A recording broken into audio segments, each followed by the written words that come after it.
Hello and welcome to BCR Webcasting. I'm here today with Ignacio Frutos, who's Global Head of Structured Receivables Finance with Banco Santander. And Ignacio is talking to me today in advance of our 22nd Receivables Finance International Convention, which will be in May, 26th and 27th of May in London. Ignacio, welcome. Thank you. And thank you for joining us. I'm keen to ask you a few questions about what's happening in the market for supply chain finance. Let me start with asking about main market disruptors. What have you seen in terms of developments of disruptors within the last, let's say, 12, 24 months in the receivables finance sector? Yeah. So thank you, Michael. So I see them three main topics now to discuss about these questions. Now, first of all is ESG. I think this is not a trend of 2021, but rather that will stay forever. Change of mentality, change of, as you can see, everywhere it's speaking about ESG and the transition. And think here companies as well. No? They have acknowledged they need to change, and obviously they are in a process of transitioning to more green, no? To become more ESG, more green, having these kind of solutions. No? And I think based on what we have seen with different clients, the trade finance, especially the receivables finance, can definitely help them in the transitions. No? So by implementing kind of green solutions to them or helping them with big projects related to green solutions, no? Such as the renewables and all these kind of projects as well. Second one I would mention is the supply chain disruption. I think this is also that we are seeing every day in newspapers, companies like stopping the production because of the shortage of different components, no? And this is gonna become more and more in the coming months, no? I think COVID has basically put the supply chain in a situation very fragile, and definitely corporates are looking for solutions in order to help them to seek the strategic needs going forward. Also, receivables business could be an interesting solution, so that clients could basically secure the supply and not impacting the balance sheet on their side as well. And third one, which is basically the entrance of sophisticated players in the receivables finance, and I would say more financial non-banks. So it's not fintechs, but I would say more private equities enter into this business. And obviously it's because of this kind of low default profile and then high returns on these kind of assets. I wouldn't see them as a threat. I would see them more as a way to collaborate together, because I think by combining the two different methodologies that banks and private equities could maximize the opportunities now in the market. These are the three main topics. Sure. Do you see ESG as increasing costs generally for banks, corporates as well, but particularly for banks? Do you see that happening? And as a result, do you think that might be squeezing margins or increasing costs in terms of pricing of supply chain finance services? I think yes, at some point, especially the first years now. So I think during the first years, it will increase the cost of the supply chain and definitely squeeze margins. But I think once it's up and running, it definitely will be a benefit for everyone and every corporate, banks and so on. Sure. And of course, the disruption in supply chains, we saw that happening even before the pandemic, particularly in terms of east-west relationships, and there was certainly the beginning of a trend, I think, towards the reverse of globalization or deglobalization and nearshoring. So you expect that to be sort of impacted further by the effects of the pandemic. Definitely.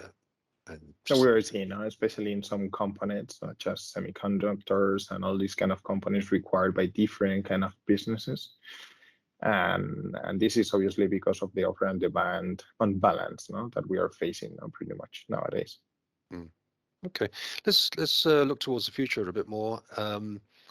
And yeah, in terms of fintechs and new trends or new potential solutions that fintechs might be looking at in the coming months and years, particularly how they might be impacting supply chain finance, perhaps involving blockchain. What's your view on that? What do you see coming up in that space? Yeah. So what we have been seeing recently with our corporates clients and we have seen that more and more big corporates, they are looking for solutions, or they are willing to implement programs to help the long tail suppliers and long tail customers now, by either extending payment terms or all solutions to give them extra liquidity. Now, as we all know, the SMEs around the world, they have some problems in order to access some liquidity. And by granting them this kind of solution, leveraging on the relationship, a strong relationship that they will have with the different banks, this is something that will basically increase their sales and supplies as well, but also will increase stickiness and obviously happiness now with their ecosystem of suppliers and buyers. Definitely, we are seeing that this is something that fintechs could definitely play an important role because of the long tail. No? So big supplier, the number of suppliers, big number of debtors as well, large number of payments. So this basically all these variables definitely fit into the fintech world. Do you see that in terms of collaboration with banks helping to get to reach those that long tail of suppliers? I think so, definitely. I think from a technology point of view, is a yes. I think maybe banks, they are more willing to have some kind of risk methodology different to maybe fintechs and also liquidity, But yeah, I would see them as a collaboration, definitely. Okay. Sorry, I think I interrupted you. Did you have some more comments to make on that? No, I think it's also one of the things that we are seeing is that more clients looking for solutions, not only from a liquidity point of view, but also services now. So it's kind of the concept of bank as a service, or all these kind of topics that we are currently seeing. And more clients are kind of, the thing is that they are looking for solution not only to add value, not only the liquidity, but more services in terms of payment in order to give them an end-to-end solution. It's not like only financing, but also the whole spectrum of services, from the first thing to the end of the chain. Is this a direct impact of the pandemic? This changes in customer behavior, or what customers are looking for? I would say yes. Maybe it's something that they have realized that doing themselves. So trying to automatize their part of the internal staff processes and so on. They have thought maybe that it is not worth. Maybe it's if a bank or a financial partner can provide the holistic solution, that would be much better. And they can focus on what they really do, which is doing sales business on their side, rather than keep on investing in things that might not bring them further value. And is this all part of an increased appetite for off-balance sheet solutions by corporates?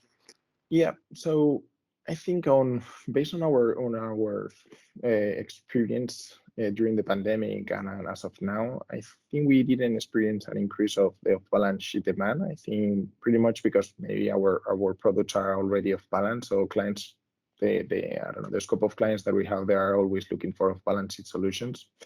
What we have seen maybe then is a change of the pattern of our corporate clients, is that previously they were using our receivables facilities in order more for the balance sheet impact. But during the pandemic, they have realized that receivables finance could be also a stable liquidity source, in the manner that even though most of them are uncommitted lines and so on, they have seen that they stay, even. So it's kind of, they can rely as other financial facilities that they could have with different banks as well.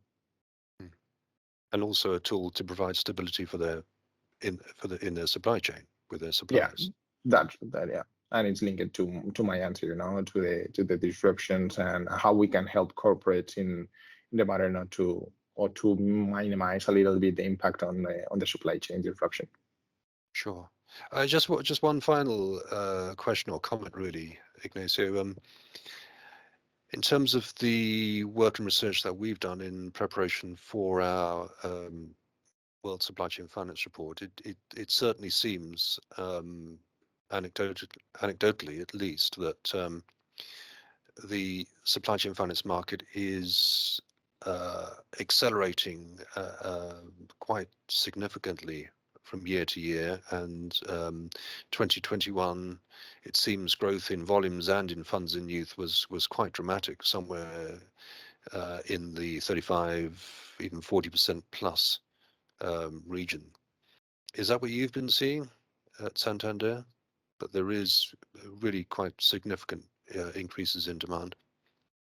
Definitely, I think this is the trendy business now. I would say nowadays, I think more and more this is really important that for the corporates to basically have a stable working capital and supply chain finance solutions so that they can really be on the safe side on that matter. They have realized that obviously working capital is one of the key aspects in order to maintain a business like in a good shape.